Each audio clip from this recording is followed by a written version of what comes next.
What's up, David Ronafalk here, and today I wanted to talk to you about setting the droop of your Mayako MX-8 buggy. So I am using 36mm blocks when I do my droop settings of the car. There's also a different way that is mentioned in our setup sheet, so I thought I would go over the two different methods used by the team. And one is with the blocks, like I said, this is the way I do it. Joseph is doing it with a ruler, so I wanted to show that way as well. So hopefully you'll find this video helpful, and let's go. All right, so here I have this is actually my Worlds car because I'm prepping my Nitro car for the IBC race here coming up in a couple of weeks. So this car, I have it on the shelf, so it's ready. So I'll do this video with the car showing the droops and the way I set the droop with my blocks. 3D printed. It says 1/8 here on one of the sides, and on the other side it says 1/10. And that is because if you put it in this way, showing 1/8, it would be 36mm from the top to the setup board. If I flip it over and it says 1/10, it's 32mm to the setup board. The reason for this is because the hex of the 8 scale is 12mm, and I want to know where the center of the hex is located in comparison to the chassis. So if I know that the chassis is sitting on a 36mm block, and I'm measuring the bottom of the hex, then I know that if my right height gauge here, which I'm using when I do this, if it's showing 30, it means that the center of the axle is at chassis level, and that is bottom of the chassis. So that's the reason why the blocks are 36, and now I wanted to show you the process of doing this. So like I said, I have my Worlds car here. I put the blocks out on the setup board. And usually I put the blocks right in front of the C block and right behind the steering post. In that way I know that there shouldn't be any screws touching or making the car sitting slightly sideways on the blocks. So you take the right eye gauge and you slide this thing under the hex, so right on the lowest part of the hex, and I check and it reads 25mm.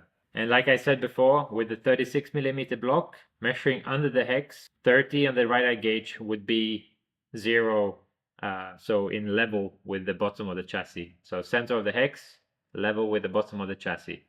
In this case, it reads 25. So now I know that the center of the axle here is 5mm below the bottom of the chassis. So on my setup sheets, you can see that I usually write +1, -5 is probably my base setup of droop. So that is +1, which means 1mm above the chassis in the front, -5mm, which means below the chassis in the rear. So this is basically the method I'm using.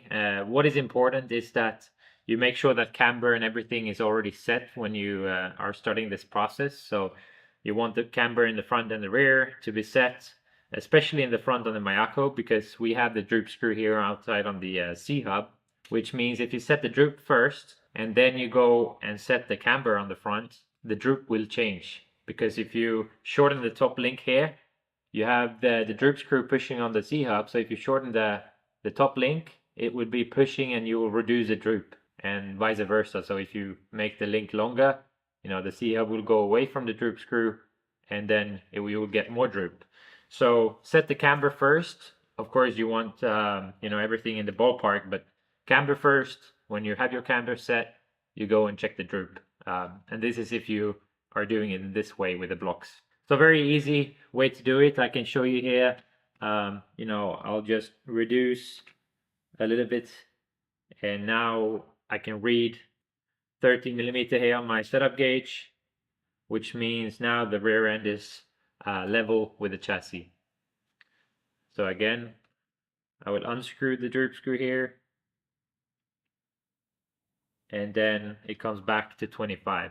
So now you saw that the droop increased again, and now it's sitting at 5mm below the chassis. So this is basically what I do when checking the droop. So this goes the same way for the front, obviously. And now I thought I would show you the way you can do it with the roller, and for that you need tires on the car. So I'll be back when I mounted the tires.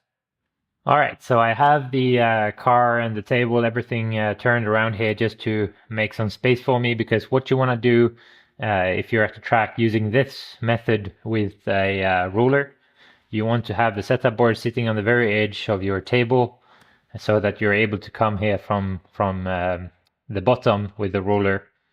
And we're gonna put it on the front end. You put it right under the A block, so like right behind the bumper, and you're gonna start lifting the nose up from the front end until the tires are lifting from the setup board. So I can see the tires are starting to lift right around there. And if we now read what the ruler is saying here, it's saying 63. So then 63 is the droop I'm having in the front end of this car. So that is the method that we also have in the setup sheets. I don't always fill it in because sometimes I'm not at the track when I do my setup sheets. So then I just know from the other method, which is with the blocks.